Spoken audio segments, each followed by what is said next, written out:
안녕하세요, 시청자 여러분. 정말 아쉽게 됐습니다. 대한민국 대표팀이 월드컵 조별리그 2차전 멕시코전에서 0대1로 패배했습니다. 전반전은 잘 버텼습니다. 그런데 후반전 실점 이후 뒤집지 못했습니다. 그래도 다행인 부분이 있습니다. 체코전 승리 덕분에 32강 진출에 유리한 고지는 여전히 우리가 쥐고 있습니다. 그런데 경기가 끝나고 나서 팬들 사이에서 가장 말이 많이 나오는 부분이 있습니다. 전술적 아쉬움, 그리고 선수 기용 문제. 오늘은 이 부분을 확실하게 짚어보겠습니다. 그리고 남은 남아공전을 위해서 우리가 꼭 봐야 할 히든카드 이야기까지 해드리겠습니다. 지금 시작합니다. 먼저 멕시코전이 왜 그렇게 빡빡했는지 전술적인 이유부터 분석해보겠습니다. 사실 멕시코가 우리를 정말 많이 분석하고 나왔습니다. 멕시코가 원래 어떤 스타일을 하던 팀이냐? 본인들의 색깔이 분명한 팀이었습니다. 그런데 우리를 상대로는 그 원래 하던 스타일을 버렸습니다. 대신 우리 백스리 시스템에 맞춰서 완전히 똑같이 대인 마크를 하는 5-2-3 형태로 나왔습니다. 이게 바로 미러전입니다. 미러전이 뭐냐? 상대 포메이션을 그대로 거울처럼 반영해서 똑같은 숫자로 맞불을 놓는 전술입니다. 우리가 3명이면 너희도 3명, 우리가 5명이면 너희도 5명. 이렇게 모든 라인에서 1대1 매치업을 만들어버리는 전략입니다. 이게 정말 까다로운 이유가 있습니다. 빌드업 과정에서 패스를 받을 때마다 항상 마크맨이 따라 붙는 겁니다. 자유로운 공간이 거의 없어요. 우리 선수들이 경기장에서 느꼈을 압박감이 엄청났을 겁니다. 이 미러전이 우리 빌드업에 어떤 영향을 줬는지 좀 더 자세히 보겠습니다. 공격을 전개할 때 이강인 선수가 거의 3번째 센터백 자리까지 내려와서 혼자서 공을 운반해야 하는 상황이 자주 보였습니다. 이게 바로 독박 전개입니다. 이강인 한 명이 거의 모든 빌드업의 출발점이 되어버린 겁니다. 다른 선수들이 패스를 받을 곳을 찾지 못하니까 결국 이강인이 직접 후반까지 내려와서 공을 받고 운반하는 수밖에 없었던 거죠. 이게 멕시코의 미러전이 가져온 효과였습니다. 우리의 빌드업 루트를 강제로 좁혀버린 겁니다. 그런데 이런 어려운 상황에서도 고무적인 부분이 있었습니다. 수비진에서 이한범 선수가 상대 핵심인 퀴뇨네스를 완전히 지워버렸습니다. 이게 정말 좋은 활약이었습니다.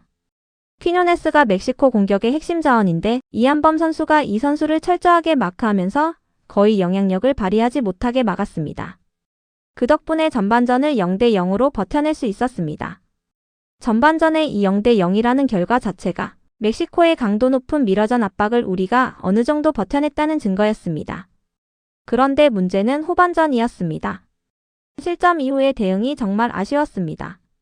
홍명보 감독이 57분 만에 에이스 손흥민 선수와 이재성 선수를 빼고 황희찬과 오영규 선수를 투입했습니다. 폼이 아주 좋은 오영규 선수의 투입은 충분히 이해가 갑니다. 체코전에서도 결승골을 넣었던 선수니까요. 그런데 황희찬 선수의 투입 타이밍은 아쉬웠습니다. 왜냐하면 당시 멕시코가 이미 뒤로 완전히 내려앉은 상태였습니다. 황희찬 선수의 특유의 강점이 뭡니까? 뒷공간 질주입니다. 상대 수비 라인 뒤로 빠르게 침투해서 스피드로 승부를 보는 스타일. 그런데 상대가 이미 내려앉아서 뒷공간이 거의 없는 상황이었습니다. 그러면 황희찬 선수가 가진 가장 큰 무기를 쓸 수 있는 여유 공간이 없는 거죠. 선수의 장점을 극대화하기엔 조금 아쉬운 타이밍이었던 겁니다. 그렇다면 어떤 대안이 있었을까요? 많은 팬분들이 공감하시겠지만 이 상황에선 차라리 손흥민과 오영규의 공종 카드를 써보는 게 어땠을까 싶습니다. 손흥민 선수를 원래 가장 잘하는 왼쪽 윙포워드로 한 칸 내리고 최전방에서 오영규나 조규성 선수가 싸워줬다면 어땠을까요? 이렇게 되면 손흥민 선수가 앞을 바라보며 훨씬 창의적인 플레이를 할 수 있었을 겁니다. 손흥민이라는 선수의 특성을 생각해보면 정면으로 마주 보면서 드리블하고 패스하고 침투하는 상황에서 가장 위협적입니다. 그런데 원톱이나 중앙에서는 등을 진 채로 받아야 하는 상황이 많아져서 그 강점이 충분히 발휘되지 못합니다. 윙포워드로 내려가서 측면에서 정면을 보고 플레이할 수 있었다면 손흥민의 진가가 더 발휘될 수 있었을 겁니다. 그리고 더 구조적인 변화도 고려해볼 수 있었습니다. 아예 센터백 하나를 빼고 4-2-3-1로 전환하는 구조적인 플랜 B를 가동하지 않은 점도 두고두고 아쉬움으로 남습니다. 생각해 보십시오. 후반전 들어 멕시코가 미러전을 통해 우리 빌드업을 막아내고 있는 상황이었습니다. 이 상황에서 같은 시스템을 유지하면서 선수만 바꾸는 것보다 포메이션 자체를 바꿔서 상대의 미러전 대응 자체를 무력화시키는 방법도 있었습니다. 백3에서 포백으로 전환하면 상대가 우리 시스템에 맞춰뒀던 미러전 구조 자체가 틀어집니다. 새로운 매치업이 생기면서 혼란을 줄 수 있는 거죠. 이런 구조적 변화가 없었다는 점이 아쉽습니다. 이제 남아공전 이야기로 넘어가겠습니다. 조별리그 마지막 경기입니다. 지금까지 한 번도 그라운드를 밟지 못한 미기용 선수가 7명이나 됩니다. 7명. 26명 엔트리 중에 7명이 아직 단 1분도 못 뛰었다는 겁니다. 그 중에서 지금 팬들이 가장 애타게 외치는 이름이 있습니다. 독일 분데스리가 멘헨글라트바흐에서 뛰고 있는 엔스 선수입니다. 엔스 선수 이야기를 좀 더 자세히 해보겠습니다. 솔직히 엔스는 실험용 선수가 아닙니다. 이미 세계 최고 리그에서 주전급으로 활약하며 실력을 증명한 정량적인 스펙이 있는 선수입니다. 분데스리가가 어떤 리그입니까? 유럽 5대 리그 중 하나입니다. 그 리그에서 주전으로 뛰고 있다는 것 자체가 이 선수의 능력을 증명하는 겁니다. 그리고 지난 6월 평가전에서도 인버티드 윙백으로 나와서 엄청난 가능성을 보여줬습니다. 엔스 선수가 어떤 역할을 해줄 수 있는지를 구체적으로 그려보겠습니다. 왼쪽 측면에서 손흥민이나 황희찬 선수가 넓게 벌려서며 상대 수비를 끌고 나갈 때 엔스 선수가 하프 스페이스로 뚫고 들어가 박스를 직접 타격하는 움직임. 이게 우리 대표팀이 아직 안 보여준 가장 강력한 히든카드입니다.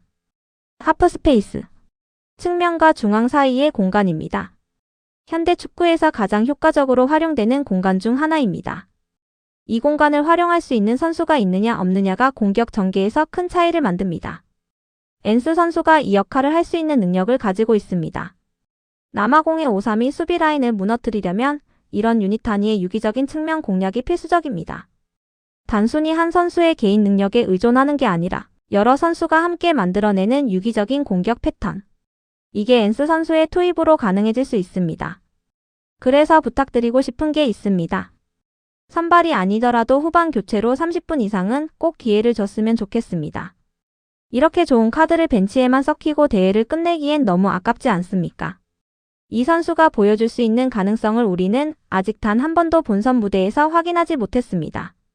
남아공전이 그 기회가 됐으면 좋겠습니다. 물론 이번 대회에서 긍정적인 부분도 많이 있었다는 점을 잊으면 안 됩니다. 김승규 골키퍼에 대한 믿음. 체코전과 멕시코전을 통틀어서 김승규 골키퍼가 보여준 안정감과 결정적인 선방들. 이건 정말 든든했습니다. 그리고 깜짝 발탁 이후 맹활약 중인 이기혁 선수의 발견. K리그에서만 뛰던 선수가 갑자기 월드컵 본선 무대에서 이렇게 좋은 모습을 보여줄 줄 누가 알았겠습니까? 이게 이번 대회가 우리에게 준 또 다른 선물입니다. 이런 긍정적인 발견들이 있었기 때문에 멕시코전 패배가 전부 부정적인 것만은 아닙니다. 이제 토너먼트로 올라가 기세를 타려면 무엇이 필요한지 정리하겠습니다. 홍명보 감독님도 본인의 고집을 조금 내려놓고 가용한 최고의 자원들을 적재적소에 활용해야 합니다. 체코전에서 성공했던 패턴을 멕시코전에도 그대로 가져온 것. 그리고 황희찬 선수의 투입 타이밍이 상대 수비 라인 상황과 맞지 않았던 것. 이런 부분들이 남아공전에서는 개선되어야 합니다. 그리고 엔스 선수처럼 검증된 자원들을 더 적극적으로 활용해야 합니다. 7명의 미기용 선수 중에 분명히 우리 팀에 도움이 될 수 있는 선수들이 있습니다. 이번 대회가 끝나기 전에 그 자원들을 한 번이라도 시험해봐야 합니다. 남아공전 전망을 이야기하겠습니다. 이전 영상에서도 말씀드렸듯이 남아공은 핵심 미드필더 모코에나가 경고 누적으로 출전하지 못합니다. 그리고 일정도 살인적입니다. 멕시코시티에서 애틀랜타로 다시 몬테레이로 이동하는 그 빡빡한 스케줄이 체력적인 부담을 줄 겁니다. 우리는 상대적으로 유리한 조건에서 이 경기를 맞이합니다. 다가오는 남아공전 경우의 수 따지지 말고 시원한 경기력으로 대승을 거두기를 기대해보겠습니다. 엔스 선수의 투입, 손흥민과 오영규의 공존, 좀 더 유연한 포메이션 전환. 이런 변화들이 남아공전에서 실현되기를 바랍니다. 마무리하겠습니다. 멕시코전 패배는 아쉽습니다. 그러나 이게 우리 대표팀의 가능성을 부정하는 결과는 아닙니다. 전반전에 보여준 끈질긴 수비, 이한범 선수의 마크, 그리고 김승규 골키퍼와 이기혁 선수가 보여준 긍정적인 발견들.